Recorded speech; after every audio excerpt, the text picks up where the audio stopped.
নমস্কার, শুরু করলাম আজকের চতুর্থ স্তম্ভ। আমি ইন্দ্রাণী। দেশটা কারোর বাপের নাকি? আজ সেটা নিয়ে আলোচনা। হ্যাঁ, আমি দেশ নিয়ে কথা বলছি।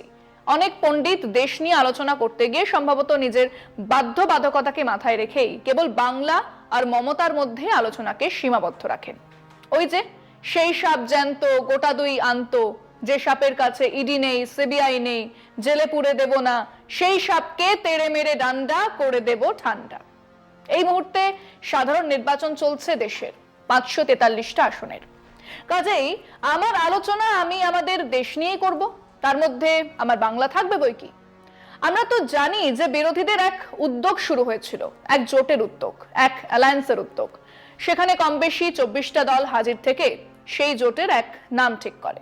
সে নাম নিয়ে বিব্রত দেশের প্রধানমন্ত্রী, স্বরাষ্ট্রমন্ত্রী, বিজেপির আইটি সেলের কয়েকজন আদালতেও গিয়েছিল।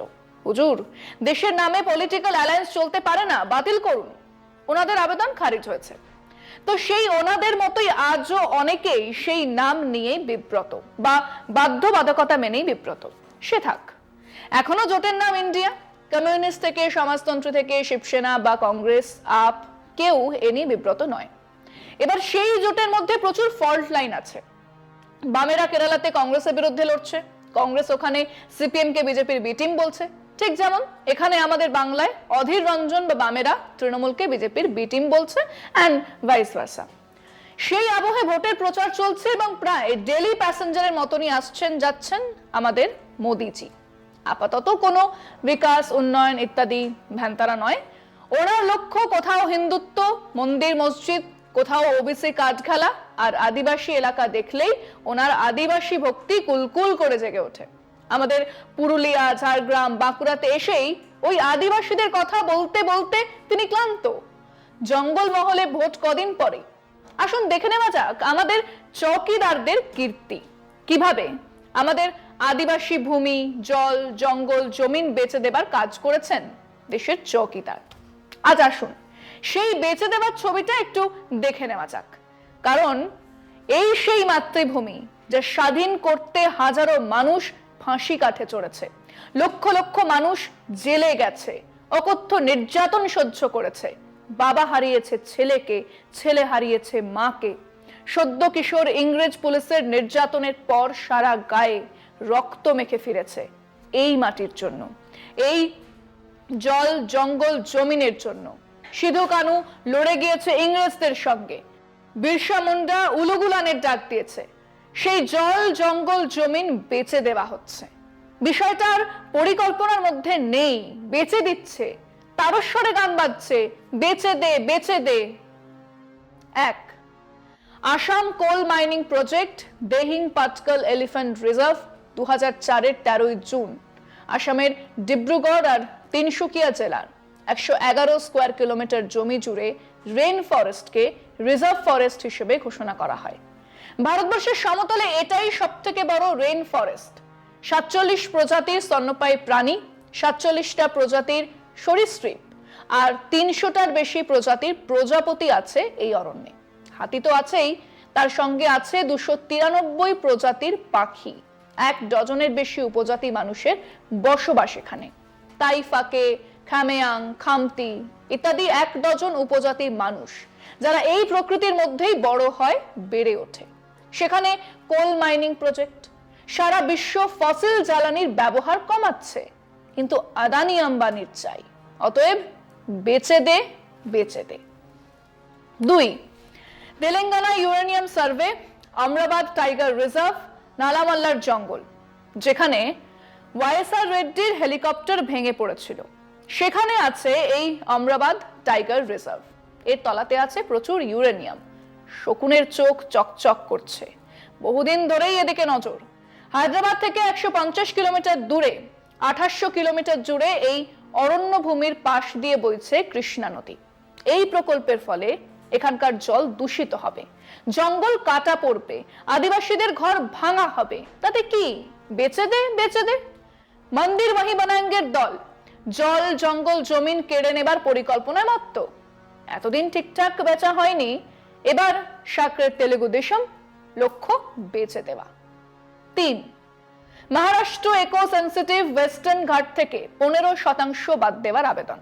2010-এ কেরালা, তামিলনাড়ু, কর্ণাটক, গোয়া, মহারাষ্ট্র, গুজরাট 6টা রাজ্যের 60,000 স্কোয়ার কিলোমিটার জায়গাকে ইকো সেন্সিটিভ মানে পরিবেশগতভাবে সংবেদনশীল এলাকা হিসেবে ঘোষণা করা হয়েছিল, যেখানে মাইনিং বা বোরিং ইত্যাদি করা যাবে না।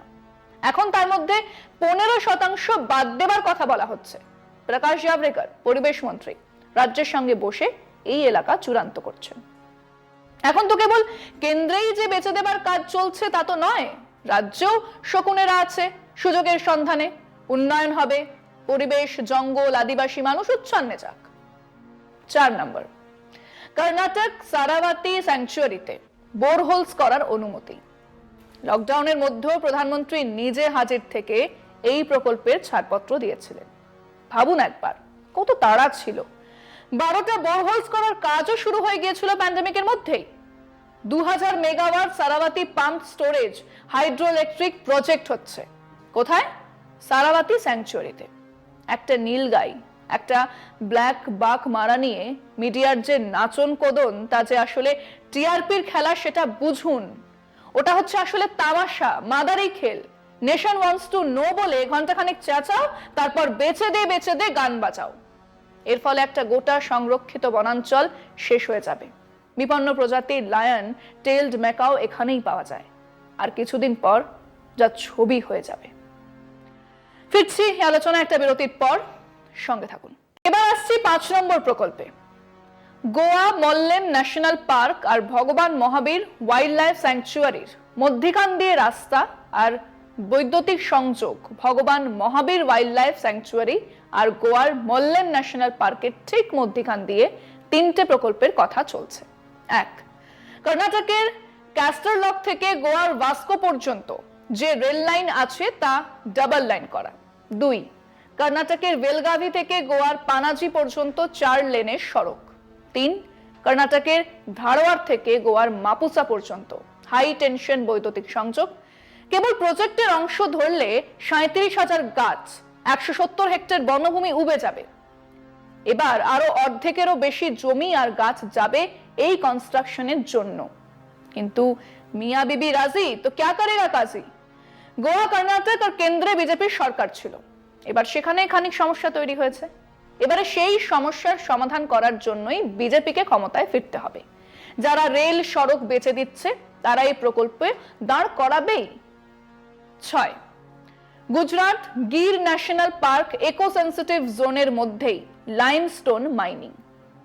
শিব ঠাকুরের আপন দেশে আইন কানুন সর্বনেশে। তো নরেন্দ্র মোদীর দেশেও সে নিয়ম বজায় আছে।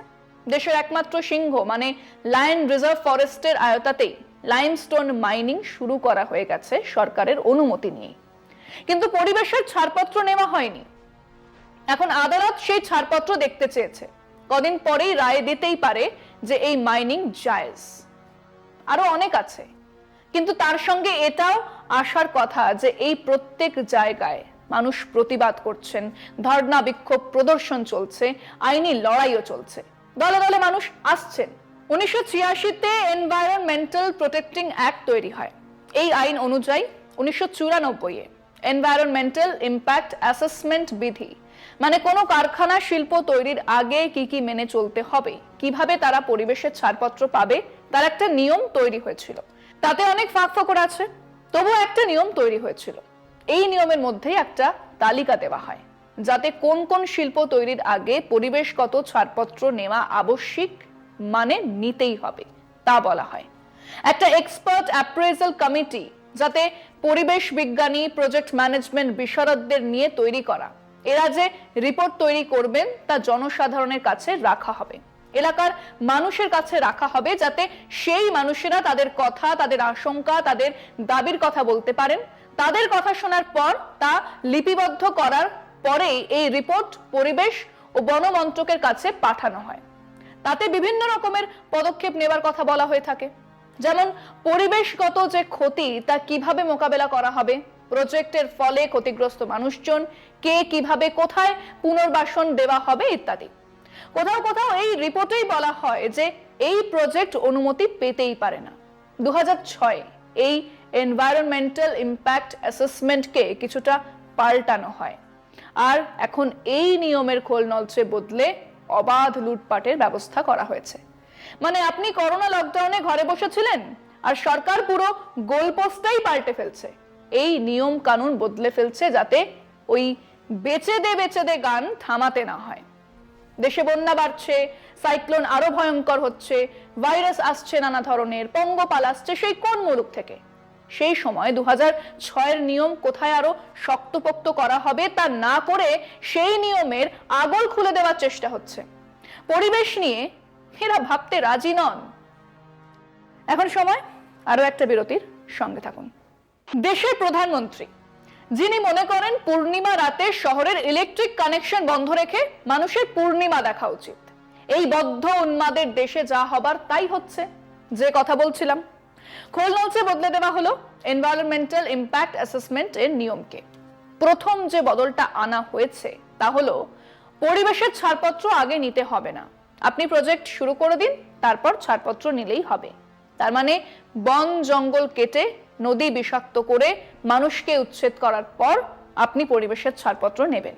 এরপরে নিয়ম মানা না হয়ে থাকলে আপনাকে প্রতিদিন 2000 থেকে 10,000 টাকার ক্ষতিপূরণ দিতে হবে।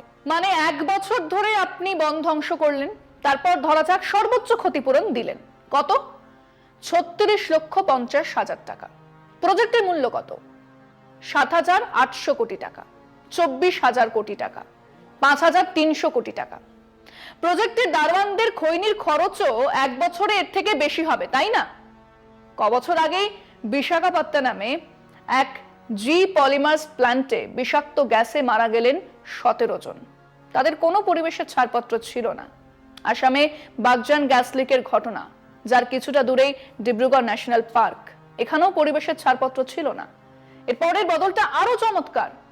এতদিন ধরে পরিবেশের ক্ষতি হচ্ছে বা হতে পারে সেটা যে কেউ অভিযোগ করতে পারত, এখন কেবল সরকারি কর্মকর্তা বা যারা এই নিয়ম উল্লঙ্ঘন করছেন তারা অভিযোগ দায়ের করতে পারবেন। হ্যাঁ, ঠিকই শুনেছেন, আপনি নিয়ম ভাঙলেন, আপনি নিজে গিয়ে রিপোর্ট করুন, কারণ সরকার তো গান ধরেছে বেচে দে। এর পরের যে বদল আনার কথা এই ড্রাফটে বলা হয়েছে তা হলো ইনল্যান্ড ওয়াটারওয়েজ বা ন্যাশনাল হাইওয়ে প্রজেক্টের আর কোনো পরিবেশের ছাড়পত্র লাগবে না। বুঝুন, রাস্তা হবে গাছ কাটো, পরিবেশের ছাড়পত্র লাগবে না। নদীর ওপর বিরাট বিরাট জেটি বানাও, অয়েল ট্যাঙ্কার আনো, ছাড়পত্র লাগবে না। এর আগে কনস্ট্রাকশন বিজনেসের জন্য 20,000 স্কোয়ার মিটারে বেশি হলে ছাড়পত্র লাগতো, এখন সেটা 1.5 লক্ষ স্কোয়ার মিটার পর্যন্ত লাগবে না।